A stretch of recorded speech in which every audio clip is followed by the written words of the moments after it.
Hello everyone, this is अबा बासी और आप देख रहे हैं देसी टीवी यूएसए। देसी टीवी यूएसए और DTVNN दो ऐसे प्लेटफॉर्म्स हैं, दो ऐसे चैनल्स हैं जो आपको हर तरह का कंटेंट, हर तरह की लैंग्वेज में प्रोवाइड करते हैं, राइट। तो उसके लिए ज़रूरी है कि आप इस चैनल को सब्सक्राइब करें। प्लीज़ इस चैनल को सब्सक्राइब करें, इस वीडियो को लाइक करें, इस वीडियो के नीचे कमेंट करें, so that you can get a chance to record a live show with me. It's going to be very interesting, it's going to be very exciting, and you surely don't want to miss out on this beautiful opportunity. तो उसके लिए ज़रूरी है कि आप इस channel को subscribe करें और रेगुलरली कमेंटेटर बने, ताकि मैं और आप एक दिन फेस टू फेस बात कर सकें। खैर, आज की जो वीडियो है उसमें आपको पता है, मुझे भी पता है कि IPL की दुनिया में बहुत कुछ हो रहा है। कल जो है वो पहला मैच होने वाला है between Chennai super Kings and royal Challengers Bangalore. दोनों टीम्स के दरमियान पहला मैच होगा IPL का, और बड़ा इंटरेस्टिंग मोड पे ये जो है टूर्नामेंट आ जाएगा, क्योंकि वैसे ही इंटरेस्टिंग हो गया है बहुत सारे फैक्टर्स की वजह से। वो फैक्टर्स क्या है वो आप लोगों के साथ शेयर करूँगी। सबसे पहले तो ये है कि IPL जो है, आपको पता है कि IPL की दो सबसे सक्सेसफुल फ्रेंचाइजेस कौन सी हैं? मुंबई इंडियंस और Chennai super Kings. Chennai super Kings ने 5 दफ़ा टाइटल अपने नाम किया हुआ है, जबकि 5 दफ़ा रनर अप रह चुके हैं। 10 दफ़ा एक ऐसी स्टेज पे आकर उन्होंने फाइनल खेला है, ठीक है। और मुंबई इंडियंस की बात करें तो उन्होंने जो है वो 5 दफ़ा अपने नाम टाइटल किया हुआ है। अब मुंबई इंडियंस के कप्तान रोहित शर्मा और चेन्नई सुपर किंग्स के कप्तान Mahendra Singh Dhoni, everyone's favourite legendary कप्तान जो है, उन्होंने दोनों कप्तानी के इस पोस्ट से हट गए। रोहित शर्मा जो है वो एज सिंपल प्लेयर खेलेंगे, उनकी जगह हार्दिक पांड्या जो है उनको अपॉइंट कर लिया गया है as captain of Mumbai Indians.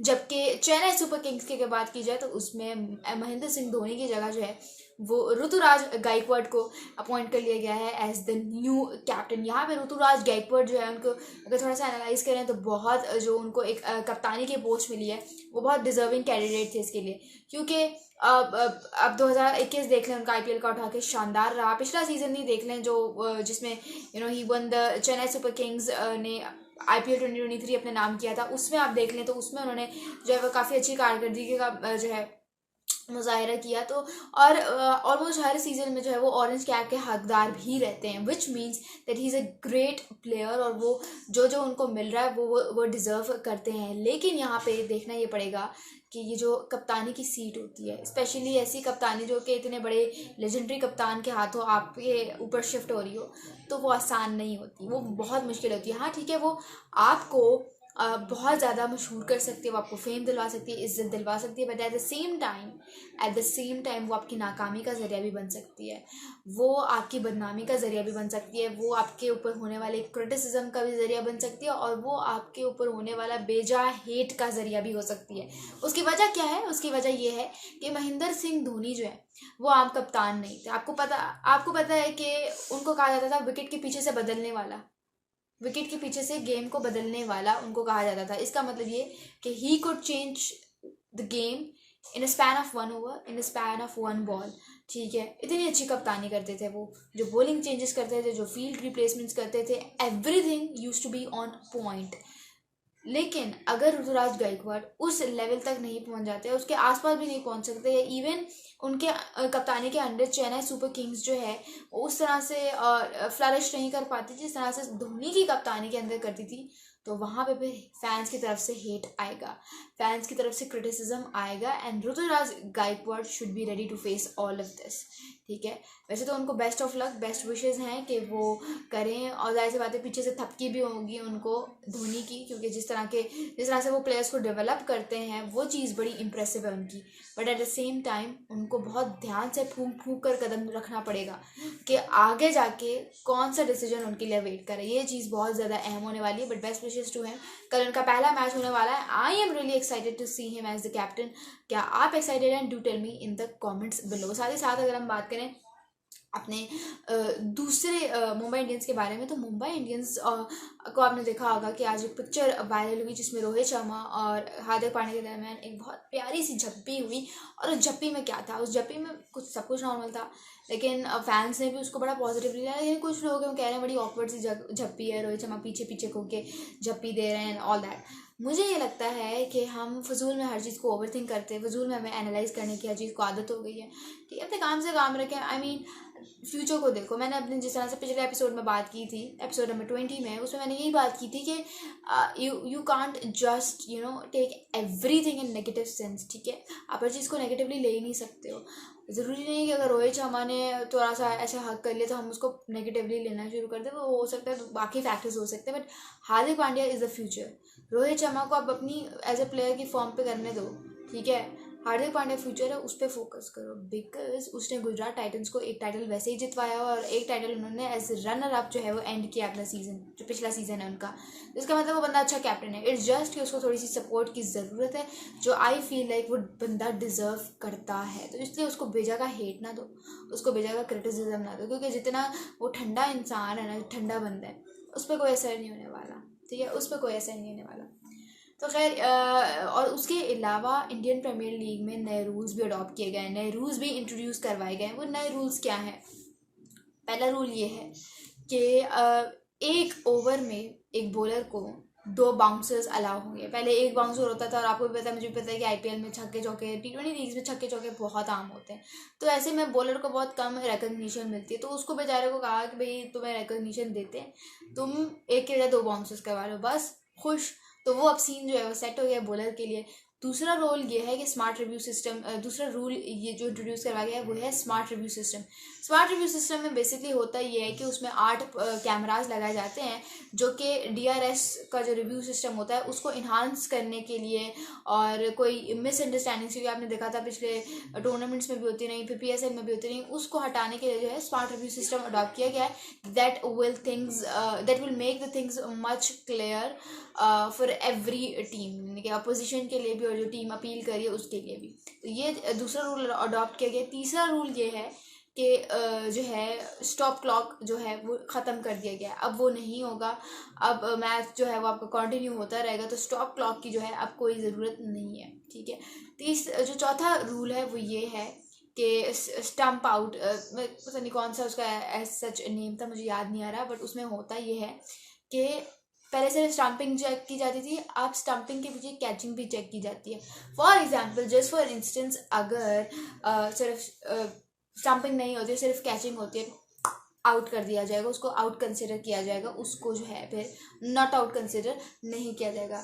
5वां रूल ये है कि अब जो है वो 2 रेफरल्स अलाउ कर दिए गए हैं एक ही मैच में, यानी कि होगा इस तरह से कि जो टीम अपील कर रही है, अब that particular team will be having a chance of utilizing 2 referrals. तो ये जो है एक बड़ा अच्छा रूल है। तो रूल जो है वो BCCI और IPL मिलके करते हैं डिसाइड सारा।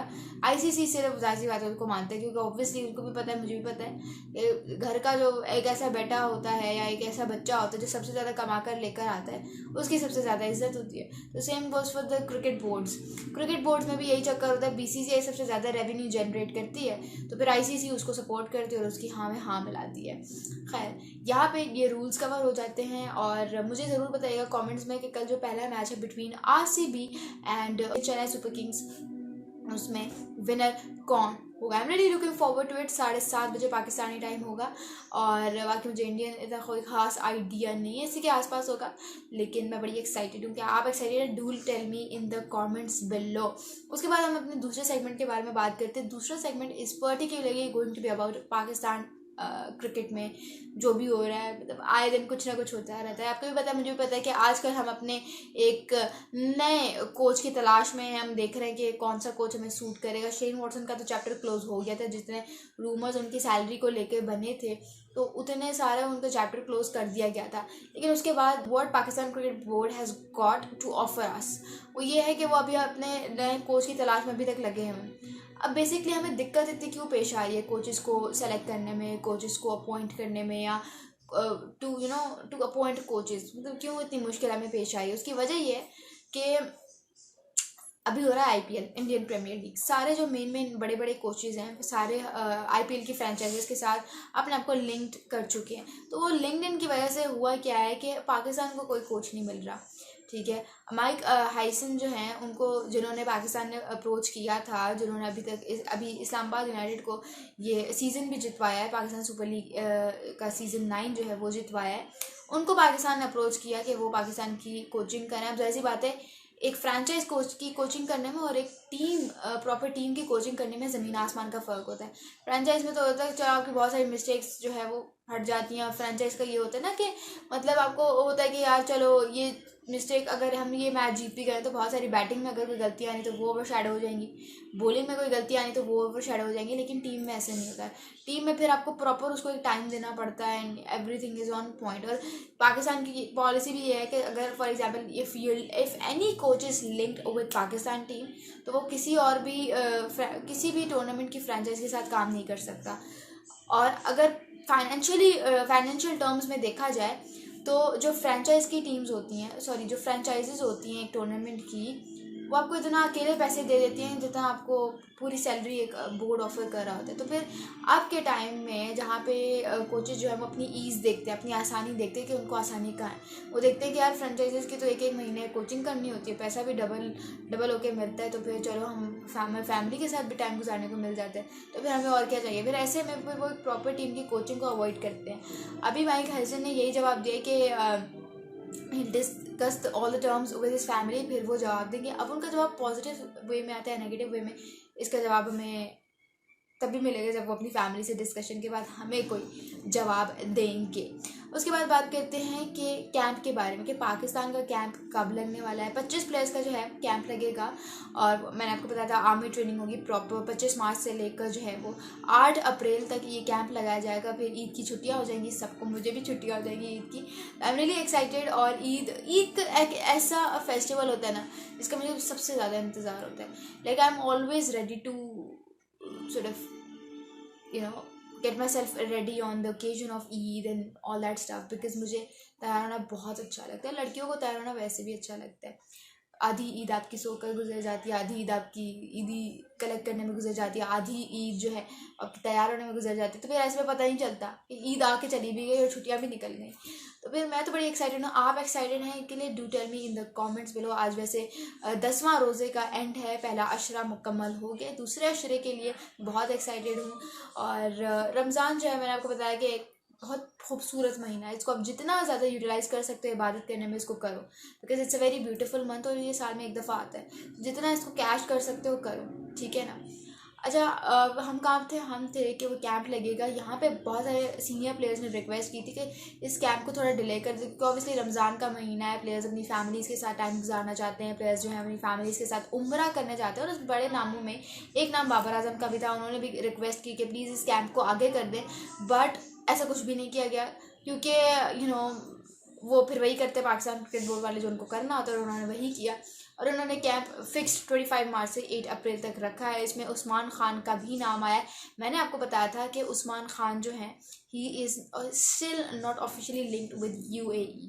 अभी भी UAE के साथ उनकी डॉक्यूमेंटेशन का प्रोसेस चल रहा है, which will probably take 13 to 14 months, which is a long time period, ठीक है। यहाँ पे उस्मान खान को मैंने आपको पिछली वीडियो में बताया था कि उन्होंने एक श्योरिटी मांगी है, एक अकाउंटेबिलिटी मांगी है कि भाई एक आप मुझे फिर नहीं निकालोगे अगर मैं UAE को आपके लिए छोड़ रहा हूँ। यहाँ पे देखो पाकिस्तान की क्या अप्रोच होने वाली है, but I am really excited to see him playing for green jersey, because he is a great batsman, ठीक है, बहुत ज़बरदस्त हिटर है। अगर तो ये पाकिस्तान के लिए खेलता है तो he is going to catch it all for Pakistan.